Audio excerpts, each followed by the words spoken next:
Welcome back to the One Town, One Team podcast. I'm your host, Steven Tizar, and today we're talking about something that is very important for our schools and the community, and that's the upcoming supplemental levy that voters will see on the November ballot. I know for many people, levies can be confusing. There's a lot of numbers and terms thrown around, so we're going to keep this episode really brief, simple, and informational.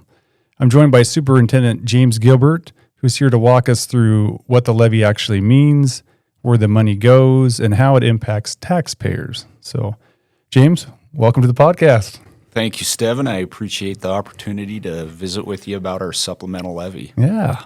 Okay. Well, I've compiled a list of, I think, the most common questions people have, the community, about the supplemental levies. So I'm just going to fire them at you, if you're okay with that. I'm ready. Okay.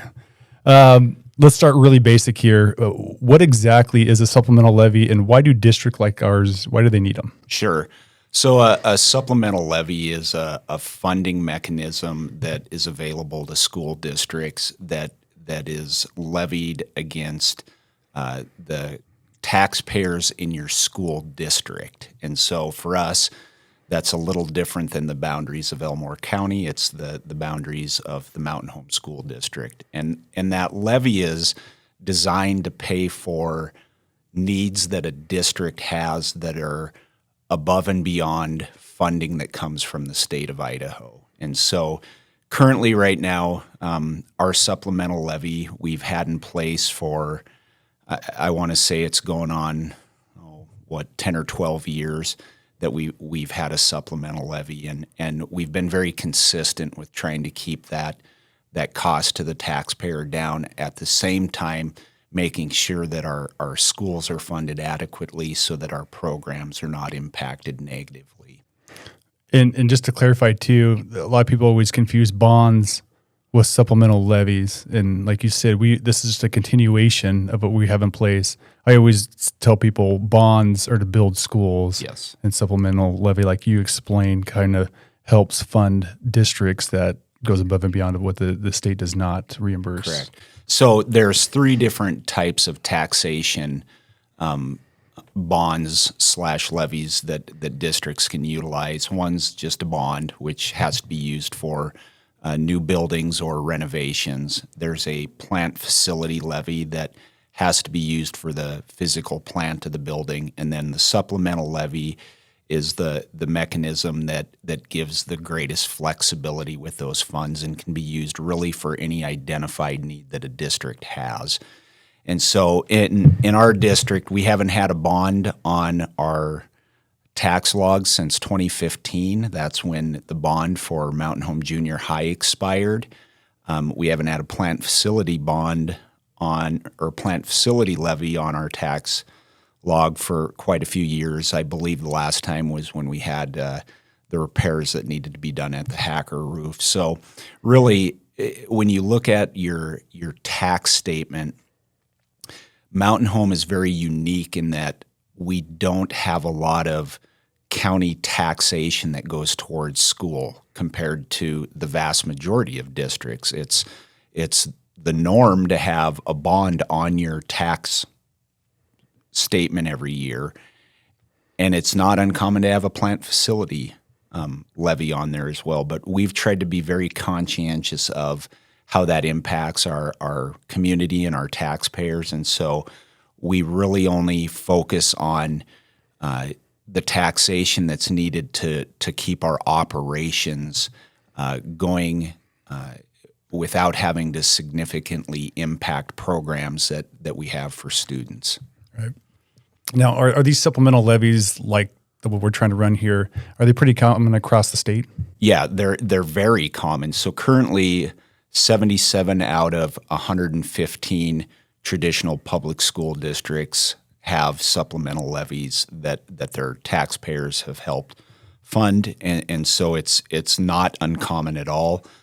This really goes back to that idea of where does Idaho fund their schools? And Idaho is traditionally near the very bottom, if not at the bottom, of state funding. And so the issue that creates is it forces school districts to go back to their local communities to cover expenses within that district that they're not outrageous expenses by any mean. They're expenses to operate the schools, and so that's the mechanism that's there that our legislature has put in place, is to put that burden back on local communities to fund schools. So very common. Okay. In this specific levy that's going to come up in November here, how much is the district asking for? So this year's supplemental levy, which would go into effect July 1 of 2026, we're asking for $3.1 million per year for 2 years. So our levies we run for 2 years. Our last levy was for $2.7 million. We've been able to hold that number fairly steady the last couple of supplemental levies, but like everything, cost of everything has gone up, and so that additional $400,000 is not to add anything new. It's to continue our operations as they stand. And so that impact on the taxpayer with the $3.1 million per year is the best way to explain it is based on your assessed value of your home per $100,000. And so that figures out to $102 per $1,000 of taxable assessed value. So that'll be assessed for 2 years.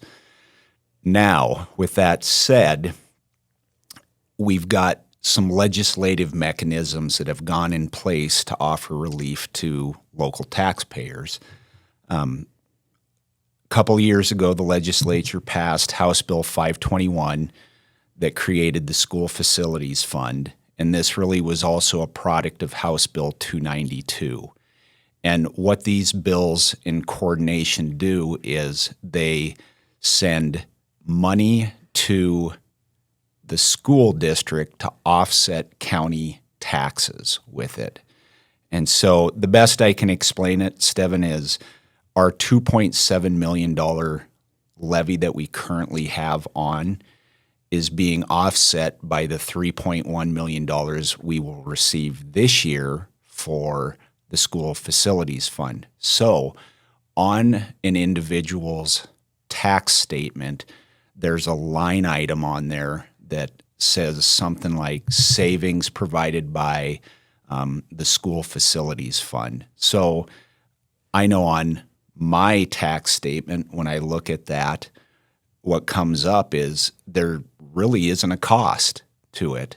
And so that's money that thankfully the legislature has put forward. The intent of House Bill 521 was to be able to put that money to all 115 districts in Idaho, and that money by code has to first be used to pay down any existing bond or levy. So this is new, a fairly new funding source.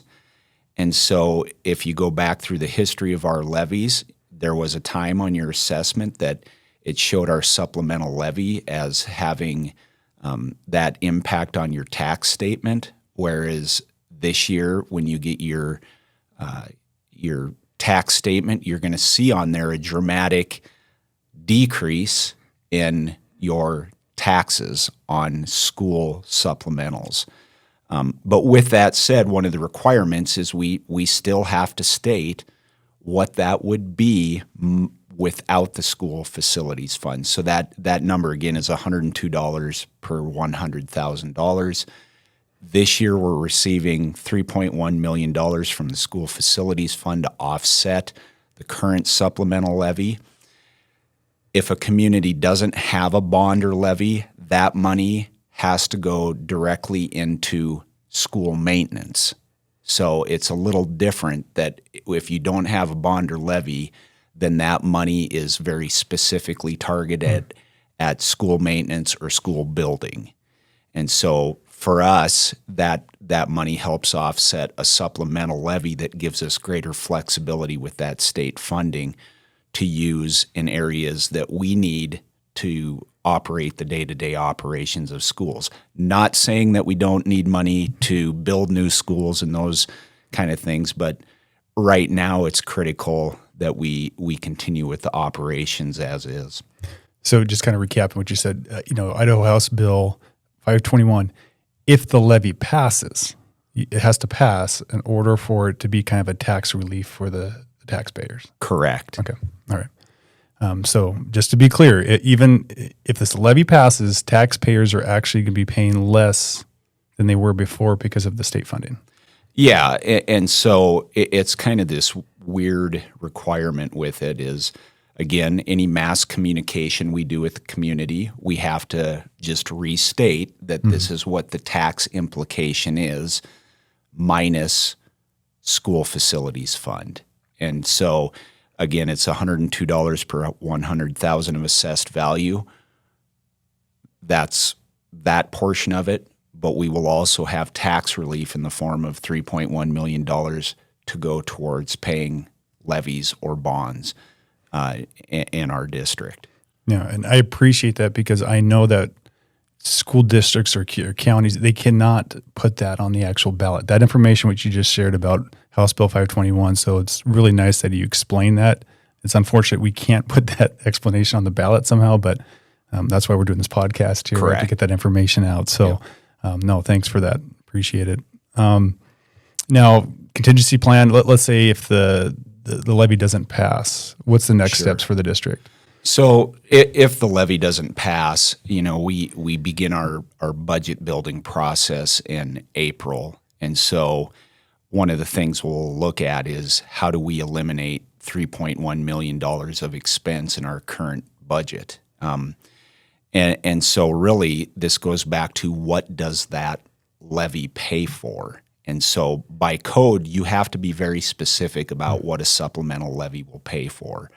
And so our $3.1 million ask specifically lays out the four following things that it'll pay for. So salaries and benefits for staff is $1.94 million, a little over that.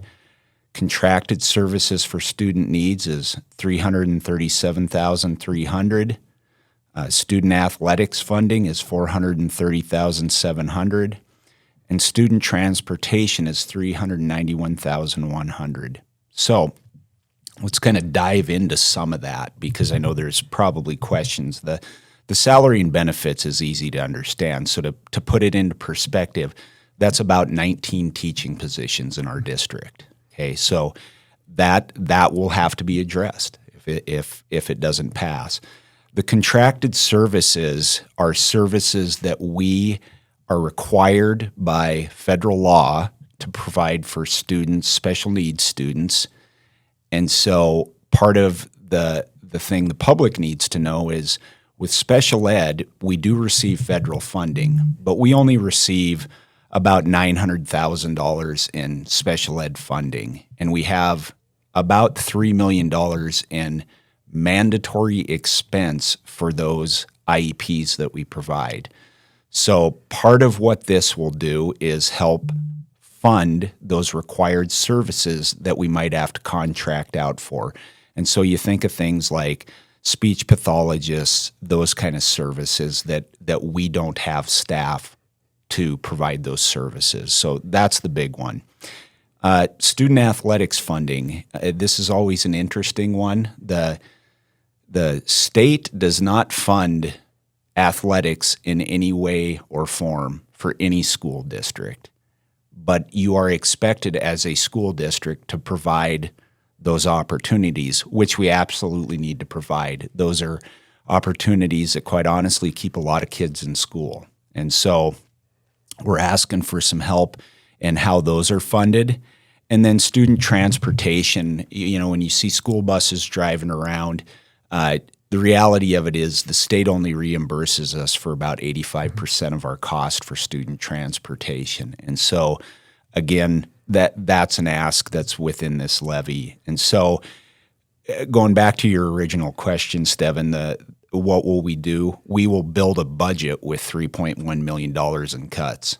And that will be very painful for not just our people, but for our community and for our students. And so I'm optimistic. This community has always been great about supporting our schools, and this is really something that will go a long way to help continue operations in a way that we're able to provide the services and activities for kids. Yep.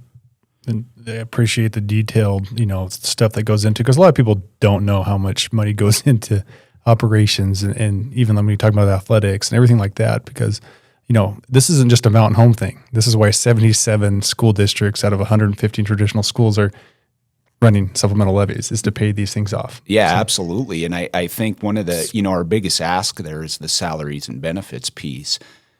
Schools are people. Like our biggest expenses are people, and that's how it should be. We want as many people as we can helping kids. Right. And so, yeah, thank you. I appreciate the clarification as well with that, Steven. Yeah. If you'd like to learn more or read the information for yourself regarding the levy, I'm sharing a web address on the screen right now. This will take you to the Mountain Home School District website where you'll find all the details about the supplemental levy. And if this podcast or the website doesn't answer any questions, do not hesitate to call the district office. They're more than happy to help and clarify anything. In closing, I hope this episode was helpful. James, I really appreciate you taking the time coming down from the district office to explain this and put it in plain language for people. So thank you for your time today. You're welcome, Steven. Thank you. And I want to thank our community again. They've been great. I encourage everybody to take time on November 4th to get out and vote.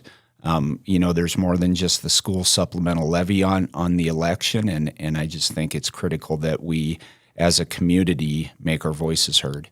Yep. Okay, and for our listeners, the key takeaway is that the supplemental levy is not about adding something new, but about maintaining what we already have, our teachers, our programs, and the opportunities our students depend on. And to everyone listening, like James said, make sure to come out and vote on November 4th. Again, November 4th. Every vote truly matters when it comes to supporting our schools and the community. This concludes today's episode. As always, be safe, be kind, support one another, and never forget you are more important than you realize. Thank you.